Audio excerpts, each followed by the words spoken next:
मेरे प्यारे भाई और बहनों, आपने इस सत्य घटना का पहला भाग मनुष्य को देवता भी नहीं दे सकते पूर्ण मोक्ष गुप्त रहस्य भाग 1 सुनकर देखकर भली भांति यह समझ लिया होगा कि जय और विजय कौन थे, उनका जन्म किस प्रकार हुआ और उनके माता पिता कौन थे और भगवान विष्णु ने किस प्रकार उनका उद्धार करते हुए अपने विष्णु लोक में उन्हें द्वारपाल और पार्षद के रूप में नियुक्त किया। अब हम कहानी का दूसरा और अहम भाग समझने का प्रयास करेंगे। इसमें हम जानेंगे कि जय विजय को किस प्रकार ऋषि कुमारों ने श्राप दिया, व ऐसा कौन सा कारण था कि भगवान को स्वयं इनका उद्धार करने के लिए जन्म लेना पड़ा और भगवान विष्णु को किसने श्राप दिया जिसके कारणवश इन्होंने इतनी बड़ी लीला की और मनुष्य के सामने एक आदर्श प्रस्तुत किया। आइए इसको समझ लेते हैं और यह भी जान लेते हैं कि मनुष्य कितनी भी साधनाएं कर ले, कितने भी जप कर ले, कितने भी तप कर ले, वह कितने ही जन्म क्यों न ले ले, उसे पूर्ण मुक्ति और मोक्ष नहीं मिल सकता। पूर्ण मुक्ति और मोक्ष उसे किस प्रकार मिल सकता है, इस कथा के माध्यम से, इस गुप्त रहस्य के माध्यम से हम यह समझने का प्रयास करेंगे। आइए समझते हैं इसको। जय विजय को राक्षस योनि में जन्म लेना पड़ा, इसका एक और सबसे बड़ा कारण यह भी था कि भगवान विष्णु को भी 2 श्राप मिल चुके थे। पहला श्राप उन्हें देवासुर संग्राम के समय तब मिला जब कुछ राक्षस शरण लेने के लिए भृगु ऋषि के आश्रम में छिप गए। वहां पर भृगु ऋषि नहीं थे। उस समय उनकी पत्नी ने राक्षसों को शरण दिया और यह निर्भय कर दिया कि तुम्हारा वध कोई भी यहाँ नहीं कर सकता, तुम निर्भय होकर यहाँ रह सकते हो। यह बात जब देवताओं को पता चली तब सभी देवताओं ने विष्णु जी से जाकर आग्रह किया, निवेदन किया। तब भगवान विष्णु ने स्वयं भृगु ऋषि के आश्रम में आकर उन राक्षसों का वध करने के लिए ऋषि पत्नी से कहा। तब ऋषि पत्नी ने विष्णु भगवान से यह कहकर मना कर दिया कि यह तो शरणागत नियम के विरुद्ध है।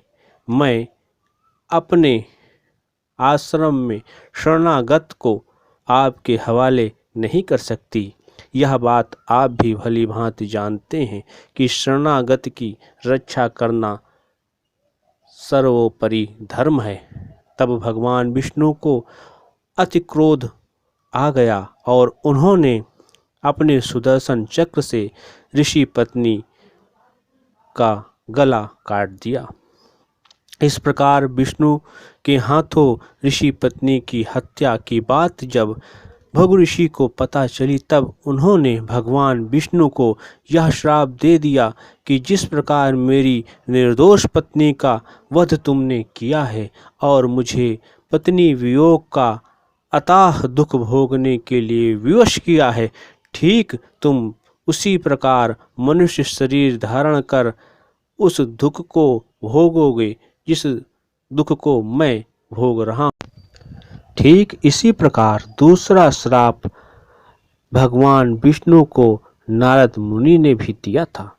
उस श्राप में उन्होंने कहा कि तुमने मेरी हंसी एक वानर का रूप देकर उड़ाई है और अपनी माया को रचकर तुमने मेरे मान और सम्मान को ठेस पहुंचाई है। मैं तुम्हें यह श्राप देता हूं कि तुम्हें मनुष्य शरीर में पृथ्वी पर जन्म लेना पड़ेगा और अपनी स्त्री के वियोग को भोगते हुए तुम वानरों की सहायता से पुनः अपने राज्य और स्त्री को प्राप्त करोगे। जय विजय को विष्णु लोक में द्वारपाल नियुक्त हुए बहुत समय बीत गया। एक दिन की बात है, जब शनकादिक ऋषियों के मन में भगवान विष्णु के दर्शन करने की इच्छा उत्पन्न हुई, तो यह चारों ऋषि कुमार दर्शन करने के लिए भगवान विष्णु के लोक में चले गए।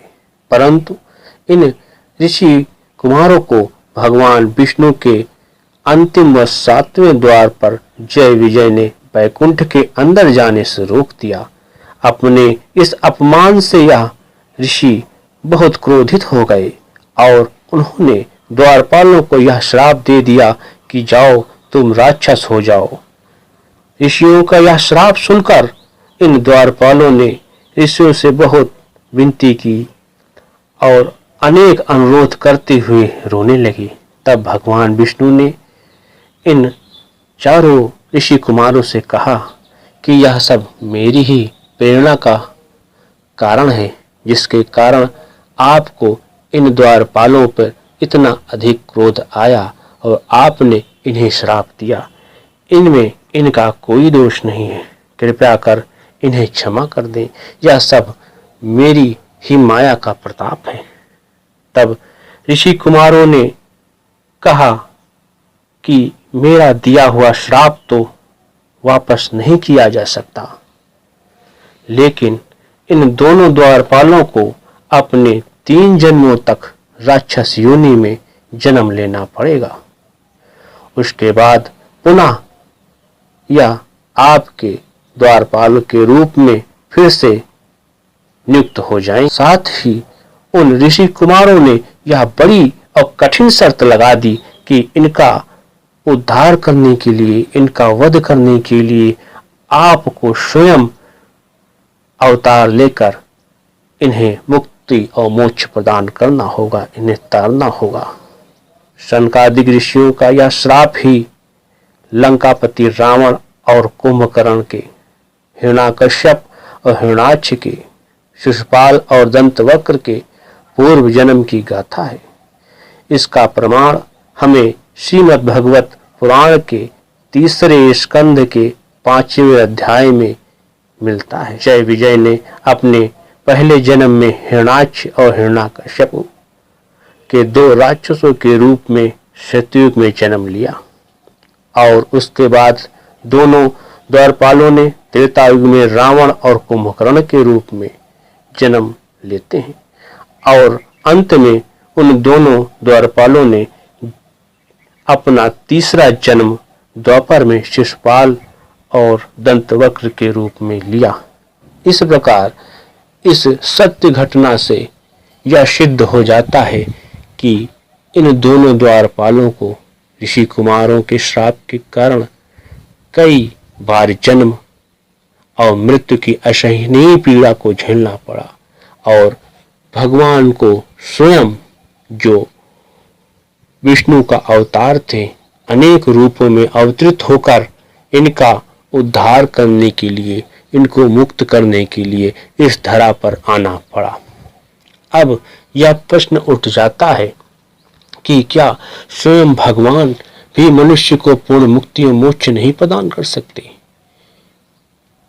क्या भगवान की हर प्रकार से आराधना, पूजा, जप, तप, उपवास जो मनुष्य यह समझकर करता है कि इस साधना से उसे पूर्ण मुक्ति और मोक्ष प्रदान हो जाएगा, तो क्या उसे इस साधना के परिणाम स्वरूप पूर्ण मुक्ति और मोक्ष नहीं मिलता है?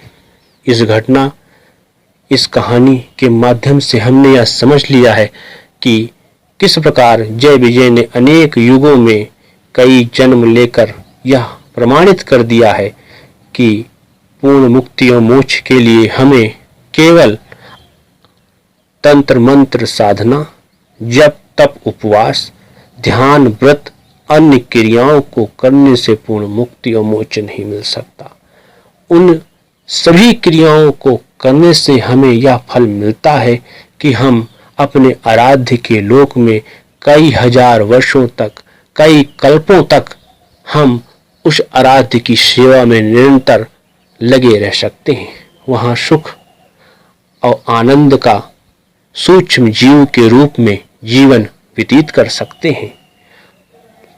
अर्थात वहां हम अनेक भोगों को भोगते हुए रह सकते हैं, लेकिन पूर्ण मुक्ति और मोक्ष कदापि प्राप्त नहीं कर सकते। यह पूर्णतया सत्य साबित हो चुका है। आत्म साधना ही वह सीधा, सरल और सच्चा रास्ता है जिसे प्राप्त करने के लिए देवता भी तरसते हैं। पूर्ण मुक्ति और मोक्ष केवल मनुष्य शरीर में ही प्राप्त किया जा सकता है। यह बड़ी सरलता और सहजता के साथ मनुष्य को बात समझ में आ जानी चाहिए। अन्य योनियों में भी मुक्ति और मोक्ष प्राप्त किया जा सकता है, इस बात को मैं बता दूं, लेकिन उन योनियों में आपको पूर्ण मुक्ति बहुत संघर्ष, कई जन्मों के पुण्य फल के परिणाम स्वरूप मिलेगी।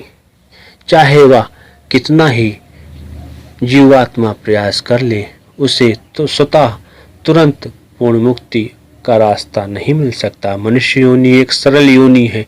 इसमें ज्ञानी पुरुष के ज्ञान के द्वारा, पुस्तकों के द्वारा, ऋषि मुनियों के ज्ञान के द्वारा उस गूढ़ रहस्य को आप समझकर स्वतः ही आत्म साधना के पथ को प्राप्त कर सकते हैं। लेकिन अन्य योनियों में आपको पुण्य फल के संचित परिणाम के स्वरूप कई हजार वर्षों के, कल्पों के बीत जाने के बाद प्राप्त होगा। इसलिए बार बार मैं यह कहने का, समझाने का प्रयास करता हूँ कि आपको पूर्ण मुक्ति मनुष्य योनि में बड़ी सरलता और सहजता से मिल सकती है। व्यर्थ का समय बर्बाद मत करें। आत्म साधना करते हुए अपनी आत्मा को पूर्ण मुक्ति और मोक्ष के सरल पथ पर अग्रसर करें। मेरे प्यारे भाई बहनों, इस सत्य घटना को सुनाने का जो मेरा उद्देश्य था वह यही था कि जिस प्रकार जय विजय ने भगवान की माया के वशीभूत होकर कई युगों में जन्म लिया और स्वयं भगवान विष्णु ने अपनी लीलाएं करते हुए इनका उद्धार किया और मानव के समाज के सामने एक आदर्श प्रस्तुत करते हुए यह साबित कर दिया कि मनुष्य को अपने बुरे कर्मों का फल स्वतः ही भोगना पड़ता है और अच्छे कर्मों के फल स्वरूप उसे देवता के लोकों की प्राप्ति होती है। लेकिन पूर्ण मुक्ति और मोक्ष प्राप्त नहीं होता। पूर्ण मुक्ति का एक ही अर्थ है कि आप सदा सर्वदा के लिए जन्म मरण के इस बंधन से छूट जाएं, अर्थात आपकी सूक्ष्म जीवात्मा सदा सर्वदा के लिए मुक्त हो जाए। इसी को पूर्ण मुक्ति कहते हैं। जब तक आपकी सूक्ष्म आत्मा किसी न किसी लोक में जन्म लेती रहेगी, किसी न किसी योनि में, तब तक आप पूर्ण मुक्त नहीं हुए। चाहे उस प्रक्रिया को करते हुए कितने ही कल्प बीत जाएं, आपकी मुक्ति नहीं हो सकती। अंत में यही कहना चाहूँगा, आत्म साधना के सरल, सीधे और सच्चे रास्ते को अपनाएं, तभी आप पूर्ण मुक्ति और मोक्ष को प्राप्त कर सकते हैं। इसी के साथ अपनी वाणी को विराम दूंगा। जय हिंद, जय भारत, नमस्कार।